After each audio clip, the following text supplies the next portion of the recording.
Ce programme est financé par les amis et partenaires du ministère de Joyce Meyer. Quoi que soit ce que vous traversez maintenant, ne restez pas coincé là. Pleurez comme il faut, puis dites à Dieu ce que vous ressentez. Passez par toutes les phases possibles, mais espérez pour votre avenir.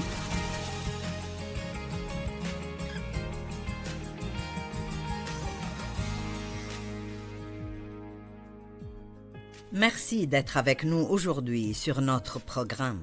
Je veux partager ce que j'ai sur le cœur avec vous. Vous savez, je suis sûre qu'il y a tellement de personnes qui regardent maintenant, qui ont mal d'une façon ou d'une autre, et vous avez juste vraiment besoin d'être réconfortés. Et je sais ce que c'est que d'être blessé émotionnellement, mentalement. Vous vous inquiétez pour quelque chose, quelqu'un vous a rejeté, ou vous avez eu une grande perte dans votre vie, et le chagrin et la solitude sont les choses dont je veux parler aujourd'hui et demain. Et c'est quelque chose que, d'un côté, c'est naturel de passer par un processus de deuil, mais si vous le laissez continuer trop longtemps, il peut devenir un vrai problème majeur dans votre vie. Et donc, j'espère vous encourager aujourd'hui, et je voudrais commencer avec un beau verset. 2 Corinthiens 1, 3 et 4. Béni soit Dieu, le Dieu et Père de notre Seigneur Jésus-Christ, le Père des miséricordes et le Dieu de toute consolation, j'aime cela, qui nous console dans toutes nos afflictions, afin que nous puissions consoler ceux qui souffrent par la consolation dont nous sommes l'objet de la part de Dieu. Vous savez, ceci est si bon. Il dit que Dieu nous console, mais il nous console non seulement juste pour nous réconforter, mais pour que, quand nous sommes avec des personnes blessées, nous sachions comment prendre cette même consolation que Dieu nous donne et la leur donner. Et c'est ce que j'espère faire aujourd'hui. Donc, si vous êtes blessé, c'est important pour Dieu et pour nous. Je sais que vous vous sentez probablement seul dans votre douleur et je comprends ceci, mais je prie qu'aujourd'hui ceci vous réjouira et vous donnera de l'espérance pour votre avenir. 2 Corinthiens 4, 18. Parce que nous regardons non point aux choses visibles, mais à celles qui sont invisibles, car les choses visibles sont passagères et les invisibles sont éternels. Donc, Paul dit de ne pas juste regarder ce que nous voyons de nos propres yeux, mais de regarder avec le cœur de la foi tout ce que nous ne pouvons pas voir. Et vous savez, la vérité est en fait qu'il y a plus qui arrive dans le monde spirituel que nous ne pouvons pas voir que ce que nous pouvons voir. Je pensais ce matin à comment nous vivons ici sur Terre et nous faisons nos tout petits plans et nous essayons de tout régler pour l'avenir et ce qui arrivera ici et là-bas. Et Dieu a un plan si merveilleux pour nous tous et il veut que nous lui fassions confiance. Et même si vous passez par l'une des pires périodes dans votre vie maintenant et vous ne voyez pas comment il y aurait une façon d'être heureux de nouveau, je veux vous dire que Dieu a un bon plan pour vous. Et si vous croyez cela, tout ce que nous recevons de Dieu vient de croire en ses promesses. Nous recevons de Dieu quand nous croyons ses promesses. En fait, le mot recevoir veut dire croire, et le mot croire veut dire recevoir. Donc, qu'importe combien vous avez mal, Dieu veut que vous ayez l'espérance que les choses peuvent et vont changer, et que vous avez un bel avenir devant vous. Maintenant, vous n'avez pas besoin d'être seul pour vous sentir seul. Vous pouvez être dans une salle pleine de gens et vous sentir seul. Si vous êtes timide et anxieux, et peut-être que personne ne vient vers vous et vous parle, et le diable peut vous dire plusieurs mensonges, les gens ne vous aiment pas, vous êtes déplacé ici. Donc, vous pouvez être avec d'autres personnes et vous pouvez avoir un problème qu'ils ne connaissent pas, et que vous ne pouvez pas leur dire, donc vous êtes blessé, et ils sont autour de vous à rire et à se réjouir, et vous vous sentez seul. Vous n'avez pas besoin d'être seul pour vous sentir seul, et vous pouvez être seul sans vous sentir seul. Je veux le dire de nouveau. Vous n'avez pas besoin d'être seul pour vous sentir seul, et vous pouvez être seul sans vous sentir seul, parce que la vérité est que nous ne sommes jamais seuls, parce que Dieu dit qu'il ne nous laissera et ne nous abandonnera jamais. Maintenant, je comprends que nous voulons quelque chose que nous pouvons voir et toucher, mais si vous vous sentez seul parce que vous vivez seul, la chose à faire et de demander que Dieu vous dirige dans ce que vous faites. Parfois, quand nous sommes blessés, nous voulons ne rien faire, et nous voulons que quelqu'un vienne et qu'il fasse quelque chose pour nous. Mais je vous dis que n'importe combien vous vous sentez seul, il y a d'autres personnes autour de vous qui se sentent tout aussi seules, et ce que vous pouvez faire est de tendre la main vers quelqu'un d'autre et l'aider. Mais parlons de raisons pour le chagrin et la solitude. On m'a dit que le chagrin et la solitude sont deux des problèmes majeurs dans notre société aujourd'hui. Et je veux dire que le deuil après une grande perte est naturel et est nécessaire. Si vous ne vous laissez jamais faire cela, vous pouvez avoir beaucoup de douleurs coincées à l'intérieur de vous qui fait mal. Mais le deuil, d'une façon bonne et saine, est différent de laisser un esprit de deuil submerger votre vie, jusqu'au point où vous vivez dans cet état de deuil tout le temps. Et ceci est très intéressant sous la loi de l'Ancien Testament. Ils avaient un certain nombre de jours pour pleurer après une perte, et ensuite ils devaient continuer leur vie. Même Dieu a dit au prophète Samuel, qui avait oint Saül comme roi, quand Saül a fait des fautes et Dieu a regretté de l'avoir choisi comme roi, et il a dû lui retirer cette position. Samuel avait investi tellement dans la vie de Saül et il était si déçu, et il pleurait et était en deuil pour Saül. Et dans 1 Samuel 16, Dieu a dit à Samuel: « Quand cesseras-tu de pleurer sur Saül? Car j'ai oint un nouveau roi pour qu'il prenne sa place. » Et donc, Dieu lui disait clairement: « C'est le moment maintenant pour que tu lâches cela et allons de l'avant avec le plan que j'ai maintenant. » Et l'autre exemple ou situation se trouve dans Deutéronome quand Moïse est mort et les gens avaient 30 jours pour pleurer sur lui. Et à la fin de ces 30 jours, Dieu a dit à Josué: « Moïse est mort, c'est le moment de continuer. » Je ne suggère pas que si vous avez perdu un proche que vous n'avez que 30 jours pour dépasser cela.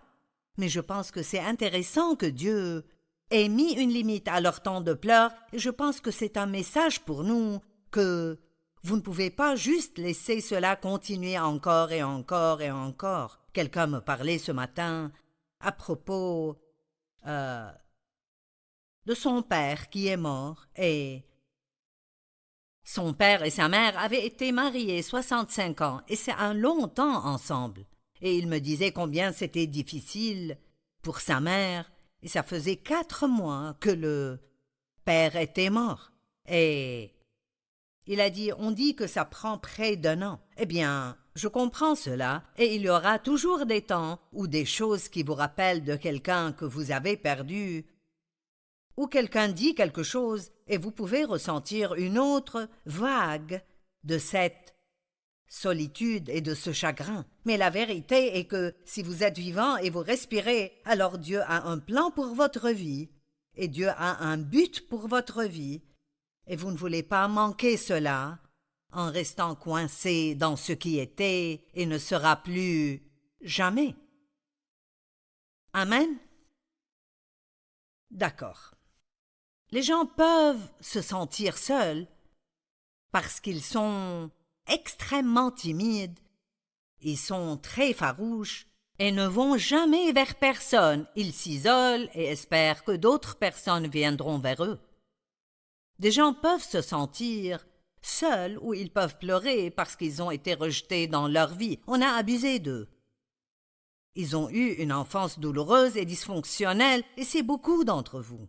Et à cause de ce qui m'était arrivé, je n'ai jamais senti que j'avais ma place. J'avais ce grand secret caché à l'intérieur de moi que je ne pouvais raconter à personne, et donc je sentais que personne ne me comprenait. Je me demande combien de personnes regardent maintenant et sentent que personne ne vous comprend vraiment. Eh bien, Dieu vous comprend. Et la Bible dit que nous avons un grand prêtre. Ceci est dans Hébreux 4, 15 et 16. Nous avons un grand prêtre, Jésus, qui comprend nos faiblesses, nos incapacités, nos tempéraments. Il nous comprend parce qu'il avait un corps tout comme le nôtre et est passé par tout ce que nous traversons. Donc, cela me réconforte toujours que Jésus me comprend. Il me comprend vraiment. Et il est avec nous tout le temps et il nous aime. Une personne pourrait être solitaire ou pleurer à cause d'un divorce parce que quelqu'un de proche est mort. Ceux qui sont plus âgés peuvent parfois se sentir seuls. Ils sentent que leur vie est terminée, qu'il n'y a plus rien pour eux. Mais ici, de nouveau, tant que vous respirez et vous êtes en vie, Dieu a un but et un plan pour vous. Et l'une des meilleures choses pour nous est de regarder au-delà de nous-mêmes vers ce que nous pouvons faire pour d'autres personnes. Et je dis ceci tout le temps, dans beaucoup de mes sermons. Et peut-être que vous pensez, cela ne peut pas être la réponse pour tout, mais c'est probablement la réponse à la plupart des choses. C'est de ne pas trop penser à nous-mêmes, mais de penser à d'autres personnes qui sont dans une situation peut-être pire que la nôtre. Tout changement d'étape dans la vie peut vous faire vous sentir seul. C'est la retraite. Qu'allez-vous faire maintenant? Les enfants prennent leur diplôme et quittent la maison et vont à l'université. Peut-être que vous avez eu beaucoup d'enfants à la maison et ils commencent à aller à la garderie ou à la 12e ou quoi que ce soit. Certains parents seraient heureux parce qu'ils auront finalement du temps pour eux-mêmes, mais d'autres, j'ai vu des mères passer par des temps difficiles parce que ce qu'elles faisaient pendant leur journée ne doit plus être fait maintenant. Bien sûr, probablement la perte d'un proche, la mort d'un époux, la mort d'un enfant, la mort d'une mère ou d'un père, ou d'une sœur ou d'un frère, ou même un ami très très proche, peut être très très dévastatrice. Mais si vous allez à Dieu et vous le laissez dès le début, commencez à vous consoler, et au lieu de penser à tout ce que vous avez perdu, vous pensez aux bonnes choses dans cette relation, de tous les bons souvenirs dont vous vous rappelez, et vous êtes heureux de les avoir eus dans votre vie aussi longtemps que vous les avez eus. Vous savez, je commence à réaliser, et cela pourrait être drôle parce que j'enseigne beaucoup sur la pensée, mais je pense que tout problème que nous avons est connecté à notre pensée. Ça dépend vraiment de comment nous allons regarder quelque chose et comment nous allons y penser. Et vous savez, la vérité est que quand nous pleurons parce que nous avons perdu une personne dans notre vie, nous pleurons sur nous-mêmes parce que nous sommes ceux qui ont perdu. Si cette personne croyait en Christ, elle est dans un endroit de loin meilleur, et nous savons cela, mais ça n'arrête pas la douleur. Et parfois vous devez juste laisser la douleur venir, vous devez pleurer et laisser Dieu vous réconforter, et vous la traverserez et vous la dépasserez, et vous avez toujours beaucoup de vie, et Dieu a un nouveau plan qu'il oindra pour vous. Espérez. L'espérance est une attitude positive que quelque chose de bien arrivera avec vous. Un autre moment où les gens ont des difficultés est quand ils prennent leur retraite. Vous ne savez pas quoi faire de votre vie maintenant, spécialement si beaucoup de votre identité était liée à votre travail, alors vous pouvez commencer à penser que vous ne faites plus rien maintenant. Qui suis-je maintenant? Vous n'étiez jamais votre travail. Vous devriez toujours pouvoir séparer qui vous êtes de ce que vous faites. et je pense à ceci depuis longtemps déjà. Si un jour je ne peux plus diriger ce ministère et faire ce que je fais maintenant, je serai toujours une personne importante que Dieu aime parce que je ne laisserai pas ma valeur être dans ce que je fais, mais dans qui je suis en Christ. Peut-être que vous avez perdu votre maison dans une catastrophe naturelle. Imaginez cela.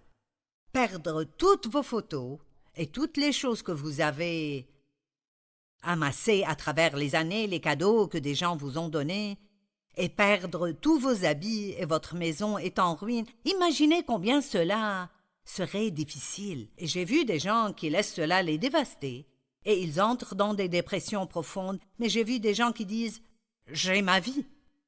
Ces choses étaient juste des choses et je peux les remplacer. Beaucoup de cela a à voir avec la façon dont nous voyons les choses et l'attitude que nous décidons d'avoir. Les parents célibataires peuvent se sentir très seuls et je comprends cela. J'étais une mère célibataire pendant un temps, après que mon premier fils ne naisse, mais Dieu merci. Dieu a envoyé Dave Meyer dans ma vie. Et lui et moi, nous nous sommes mariés quand mon fils avait juste un peu plus qu'1 an. Il avait 1 an et même pas un mois entier de plus. Mais il y avait une période de temps où j'étais une mère célibataire et l'homme que j'avais épousé avant n'était pas vraiment un père de toute façon. Et je sais que c'est dur, je sais que les choses sont chères et que c'est difficile et vous devez prendre toutes les décisions tout seul. Mais ici aussi, Dieu vous donnera toujours de la grâce dans votre situation. Et je crois vraiment cela. Je crois que si vous êtes un parent célibataire, Dieu vous donnera la grâce de faire tout ce que vous devez faire. Il vous donnera la grâce que quelqu'un d'autre n'aurait pas. Mais c'est important que vous gardiez une bonne attitude. C'est vraiment difficile d'avoir la grâce de Dieu et de se plaindre tout le temps de notre situation. Donc, commencez par aligner votre bouche avec la parole de Dieu et dites « Je crois que Dieu me fortifiera chaque jour et me donnera la capacité de faire ce que j'ai besoin de faire. » Et communiquez avec d'autres personnes qui sont dans la même situation que vous, pas juste pour vous plaindre à propos de combien c'est difficile, mais pour que vous puissiez partager des idées concernant des façons dont vous pouvez faire face aux défis que vous avez. Et alors aussi, je crois que la maladie et la douleur dans votre corps peuvent être un très grand défi et vous pouvez vous sentir vraiment très seul quand vous êtes dans une salle pleine de gens et votre dos vous fait mal et vous n'arrivez plus à le supporter et tout le reste du monde rit et passe du bon temps et vous pensez « Est-ce que quelqu'un sait ce que je ressens ?» Eh bien oui, Jésus sait. Il sait ce que vous ressentez. Il vous comprend. Il sait ce que vous ressentez et il a un bon plan pour votre vie. Le mot solitude, la définition centrale de ce mot est d'être abandonné. Je sais ce que c'est que d'être abandonné. Vous me regardez maintenant et j'ai une belle vie. Je suis à la télé à partager l'Évangile avec des gens partout dans le monde. J'ai écrit des tas de livres et Dieu est juste si bon envers moi, mais il y a eu un temps dans ma vie où en fait pratiquement j'étais sans abri. Je n'ai jamais dû dormir dans la rue, mais quand je suis sortie de l'hôpital avec mon premier bébé, eh bien mon mari, l'homme que j'ai épousé en premier, c'était plutôt le gamin que j'ai épousé en premier. J'avais 18 ans et il avait 19 ans et aucun de nous deux ne pensait clairement. Et quand j'étais enceinte, il m'a abandonnée. Et est allé avec une autre femme et vivait juste à côté de là où nous vivions et donc quand je suis sortie de l'hôpital avec le bébé, je ne savais où aller.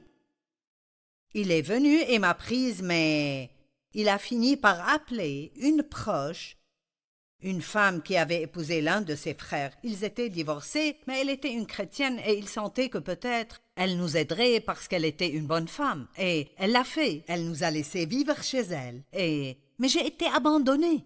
Quand je l'ai épousé, nous sommes allés en Californie et Albuquerque, Nouvelle-Mexique d'abord, et une nuit, il n'est juste pas rentré, et il m'a abandonnée là, et il a fait la même chose de nouveau en Californie. Donc je connais la solitude et la douleur d'être abandonné. Mais vous savez quoi? Regardez-moi maintenant. Et c'est cela que je veux que vous compreniez aujourd'hui. Quoi que soit ce que vous traversez maintenant, ne restez pas coincés là.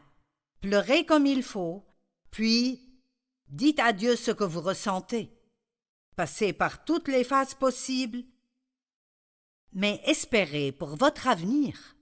La Bible dit que alors que tout portait au contraire, Abraham a eu confiance, plein d'espérance qu'il verrait les promesses de Dieu s'accomplir dans sa vie. Vous savez, il y a tellement de merveilleux exemples bibliques. Jésus a été abandonné sur la croix. Et il a dit, mon Dieu, pourquoi m'as-tu abandonné? Imaginez cela. Imaginez cela. Dans le jardin de Gethsémani, il a demandé à ses disciples, ne pouvez-vous pas prier avec moi 1 heure? Imaginez ce à quoi il faisait face, sachant ce à quoi il ferait face, ce qu'il traversait, et ses 12 meilleurs amis dans lesquels il a investi de sa vie. Il ne pouvait même pas rester réveillé 1 heure pour prier avec lui et l'encourager. Ce n'est pas étonnant que la Bible dise que Jésus nous comprend, parce qu'il a été tenté de toutes les manières, tout comme nous le sommes, et pourtant il n'a jamais péché. Paul a été abandonné. Écoutez ceci, 2 Timothée 4, 14 à 17. Alexandre l'orfèvre a fait preuve de beaucoup de méchanceté à mon égard. Le Seigneur lui donnera ce que lui auront valu ses actes. Garde-toi de lui, car il s'est opposé avec acharnement à notre prédication. La première fois que j'ai eu à présenter ma défense au tribunal, personne n'est venu pour m'assister. Tout le monde m'a abandonné. Que Dieu ne les punisse pas. J'aime cela. Il dit, regardez, personne ne m'a aidé, tout le monde m'a abandonné. Toutes ces personnes dans lesquelles Paul a investi de sa vie, quand il avait besoin d'eux, ils n'étaient pas là pour lui, mais sa première réaction était que Dieu ne les punisse pas. Écoutez, si vous pouvez prier des bénédictions sur les personnes qui vous ont blessé, vous êtes en chemin vers une grande percée. Mais écoutez, c'est le Seigneur qui m'a assisté. J'aime ceci. Vous ne sentez peut-être pas la présence de Dieu. Vous ne pouvez pas le voir de vos yeux physiques, mais Dieu est avec vous. Je veux que vous compreniez cela. Dieu est avec vous et il a un plan pour vous. Et toute chose doit arriver à sa fin, mais les fins engendrent toujours de nouveaux commencements. Pouvez-vous garder cela dans votre cœur? Les fins font toujours de la place pour de nouveaux commencements. Il n'y a rien que je puisse vous dire aujourd'hui qui soulagera la douleur que vous ressentez. Mais si vous allez de l'avant et ressentez la douleur d'une façon saine et vous laissez Dieu vous aider, vous pouvez sortir de cela comme quelqu'un qui est prêt à servir d'autres personnes. Vous savez quoi? Rien ne rend le diable plus en colère que quand vous prenez la douleur que vous avez traversée et vous utilisez cela pour consoler d'autres personnes.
Qui passent maintenant par les mêmes choses que vous avez traversées, mais dont vous avez été délivrés. Et s'il vous plaît, regardez ce que vous avez toujours, ne regardez pas juste ce que vous avez perdu.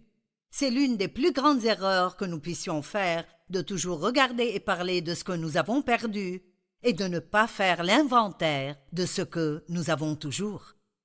Vous avez toujours l'amour de Dieu, il dit qu'il n'arrêtera jamais de vous aimer. Il n'y a jamais eu un moment dans votre vie où Dieu ne vous aime pas. Donc ne ressentez pas que personne ne vous aime parce que Dieu vous aime et il a un bon plan pour votre vie.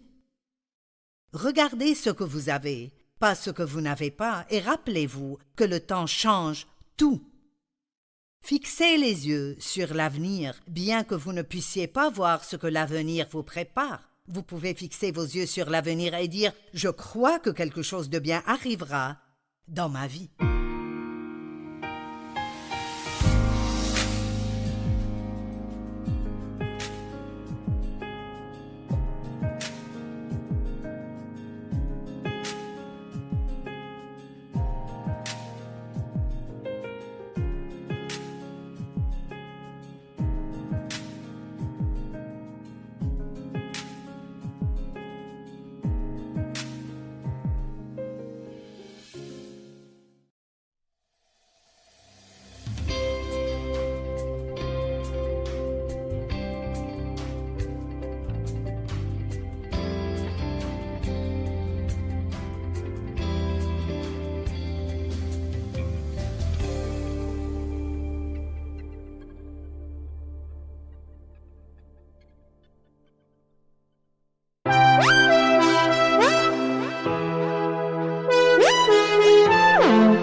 khắp phương trời vẫn nhớ tới quê hương.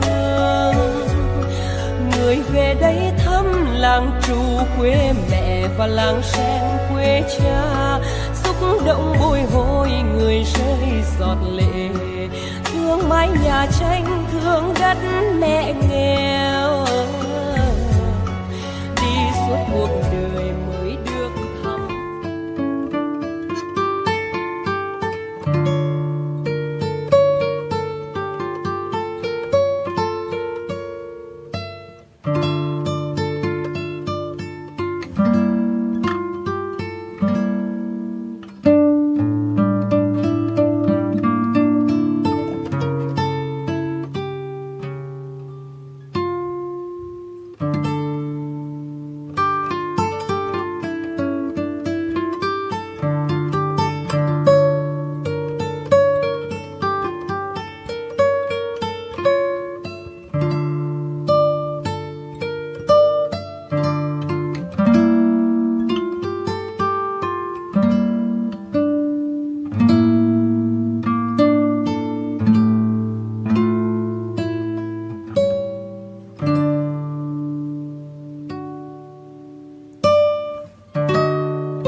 Thank you.